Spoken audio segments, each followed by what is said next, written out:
Hey guys, welcome back and thanks for tuning back into Crypto Mainly. My name's Lee, as you know. So 293 subscribers now, guys.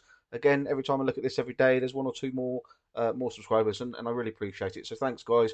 Don't be put off by the fact that it's there's only 293 subscribers. That should be 293,000 subscribers, of course. If you look at the other YouTube crypto influencers, but don't be put off by that, guys. I am branching off on my own, having worked with one of the most one of the most recognised and famous people in the crypto space for the last sort of 2 or 3 years. I've been in the crypto space about 5 years myself, so please don't be put off. I'm very experienced, and you can always subscribe and then unsubscribe later, guys. But please, please do like, subscribe, and turn on the bell. And if you don't like the content, obviously you can always unsubscribe. So thanks ever so much, guys. I really appreciate that. My NFTs are still for sale over on OpenSea. Please do make sure that you verify my account with the cryptomainly.eth. So the Ethereum, I keep calling it internet name service, Ethereum naming service there. Look, I've purchased cryptomainly.eth. That is my wallet address. That's the way to verify the account. You can also verify it by, we've got some links over here. So if we click on the Twitter link, for example, takes you direct to my Twitter account at cryptomainly. No dots, no letters, numbers, or anything like that afterwards. So please, guys, come and join in. There is a public, we've got a public Telegram group. We've also got the VIP NFT group. Which so for the free group, the public group, guys, there's a link down in the description below. If you want to join the VIP group and have access to additional content, video snippets, some Zoom conference calls with me and things like that, then think about buying an NFT. But thanks ever so much, guys. I'm going to stop rambling. Let's go into the charts. So yeah, it's been interesting times actually. It's been sort of quite tricky to figure out what's been going on. You can see some of the previous analysis from the guys, and we have had some decent trades over the last. So the Telegram group, the NFT Telegram group, started on the 2nd of June, and of sort of 13, I think it's 13 leverage trade positions. We've had 9 of them successful, and I think it was 1 or 2 that had a 50, over 50%. Profit rate. So yeah, really high percentage on leverage trades in the group, guys. So do think about coming and joining us. We've had some decent trades to the upside and to the downside, and you can see, looking back here, that where that's come from basically. So this is what I'm looking at now. Incidentally, is this inverse head and shoulders pattern, which is a little bit unpopular because I know that there are lots of people that are looking on a larger time frame. So bear in mind, this is a 15-minute time frame. Guys, and we have been trading short term because the trading range is so tight. Yet again, it's very difficult to trade. You have to be, if we're looking at smaller time frames, to be able to try and make a living out of trading when the ranges are so tight. There's been obviously some volatility, but even the volatility, it's been nice to be able to get some volatility and see some positive upside. But generally speaking, the ranges have been quite tight in the consolidation areas. So yeah, so this is what I'm looking at, guys. No guarantees for this. I mean, I know that if you look on a larger time frame. In fact, here I know that some guys, particularly some of the influencers like Crypto, for example, is looking at this as an inverse head and shoulders. So I think Carl from the Moon is as well. So with the thing is, guys, always remember that with the audience that they've got between the two of them, there's between 5 and 700,000 subscribers each. So it is possible that by them looking at the same thing and touting the same pattern, is that it plays out just because of the number of followers that they've got and the number of people and eyes that will be on this pattern. So just bear that in mind, guys. Just something to think about, really.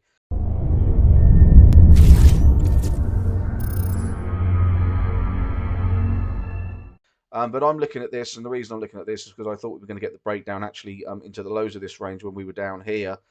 We didn't get that. We got the bounce again. But the left shoulder high is on this dotted line there, which is 21,100. And you'll notice actually that we have punched above that. However, if we look at the 4-hour, this is on a 15-minute, guys. If we look at, so similarly to this is on a 4-hour time frame, this inverse head and shoulders. So sorry, guys, for those of you that don't know, you've got a head, and you've got a left shoulder head and right shoulder, and the measured move of that breakout would be back up to sort of 26,000. Which interestingly, there's a CME gap there, so that would make sense that the gap gets closed on this breakout.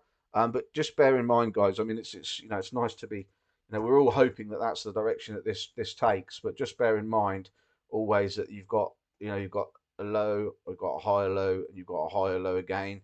and you've also got a rejection from that upper resistance. Not to say that we can't bounce along and break out a little bit lower. Perhaps we consolidate a little bit further, get a little bit more power to the punch, and then punch through and break out. But just bear in mind, guys, you've got the series of highs. You've got the series of lower highs.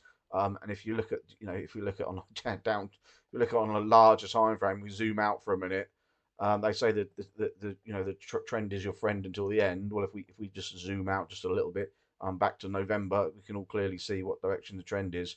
Um, so just bear that in mind, guys. Powerful trend at the moment. The trend is to the downside, as we all know. So I don't need to tell you that really, guys. But just think about zooming out for a little while when you've got, if you're in any doubt of the direction and the overall, moves, then just zoom out and take a look on the bigger time frame. And that's where I've come to this conclusion here, guys. But I mean, having said that, incidentally, guys, if we look at this on a 15-minute time frame, it looks like we've punched above the left shoulder high there, so the 21,100.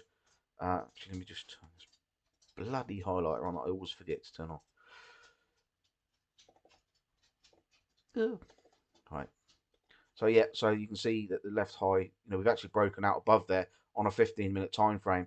But if we do go to a 4-hour time frame, guys, and have a look on the broader scale, bearing in mind that that's what they're looking at here on a 4-hour time frame. So if we just zoom out for a little bit on a 4-hour time frame, you'll see in actual fact that the candle high here, we haven't convincingly broke this left shoulder high here on a 4-hour time frame. We've had a stab at it, we've certainly had a go at it, but we haven't actually broken it. On the flip side of that again, guys, you could argue, in actual fact, we've got the weekly close this week, and you can see here, so this green dotted line here at the top, 22,426, so 22,426. If we look at the weekly, that's the 200 moving average on the weekly. So the yellow price there at 22,426. Okay, that's what we need the price to bounce above this week, really, ideally, guys. We don't want to see a second week closing below the 200 moving average on a weekly, because that will really, that would be quite depressing. I think we really will see some serious downside if that happens. So we are looking at this weekend to bounce above 22,426. Sounds a million miles away, but in actual fact, if we look at that in terms of from where we are now to the top there, we are only looking at a $1,500 move. Okay, less than $1,500 move on Bitcoin. I mean, that's a sneeze for Bitcoin, isn't it? We all know that that can be a 15-minute time frame move. So let's hope for let's hope that this actually plays out, guys. We've got this really nice pattern here, suggesting, just make that a bit darker for you so you can see it a bit better. So we've got a really nice, same again, guys, bottoming pattern. We've got lows, we've got higher lows. We've got a neckline here. Okay, we've broken out, we've come back down, we've tested the neckline. The measured move of this breakout, if this happens, as most of you will know, but if you don't, is the depth of the W there, if you like, to the up to the neckline. Okay, which is there, and if you take that from the point of breakout, it's sort of trying to punch above the high.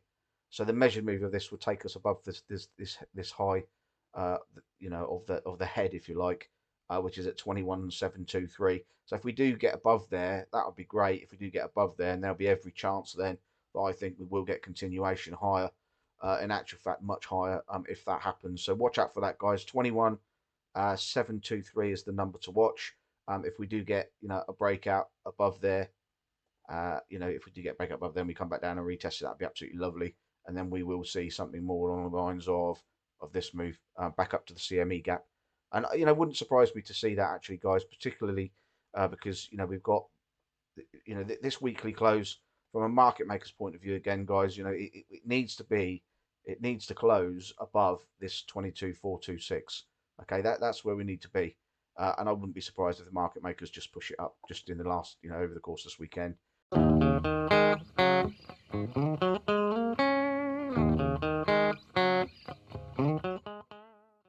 We might get a little bit of a, perhaps a little bit of a scary move to the downside first. Not too deep. We don't want to see it going too deep. If we get down below sort of 20,500, for example, which is quite a significant pivot mark. I mean, even if we start to, where are we? So yeah, so I mean, if we get down below, let's say 20,500, if we do come down and get below 20,500, that's going to look quite horrible.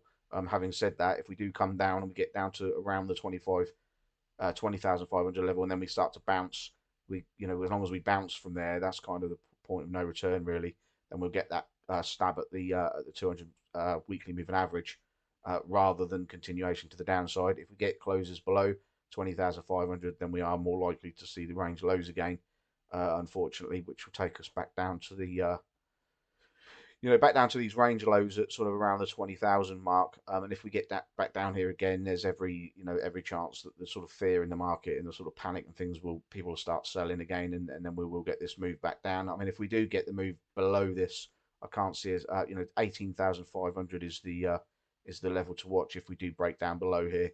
But let's hope, guys, this is what we want to see. Okay, we want to see this W playing out. Okay, that W playing out, and us getting this measured move here, and having an attack at that 22,426. Okay, so just some numbers for you to think about. Bull market support band now is between 34,300 and 35,600. So that's the bull market support band on the weekly. That's interesting, guys, because bear in mind there is a CME gap at 36, and as you all know, I've been saying for a while, I do think that we will get slightly above the bull market support band. In this part, in the summertime, I do think that we're going to have at least a good attack at the bull market support band.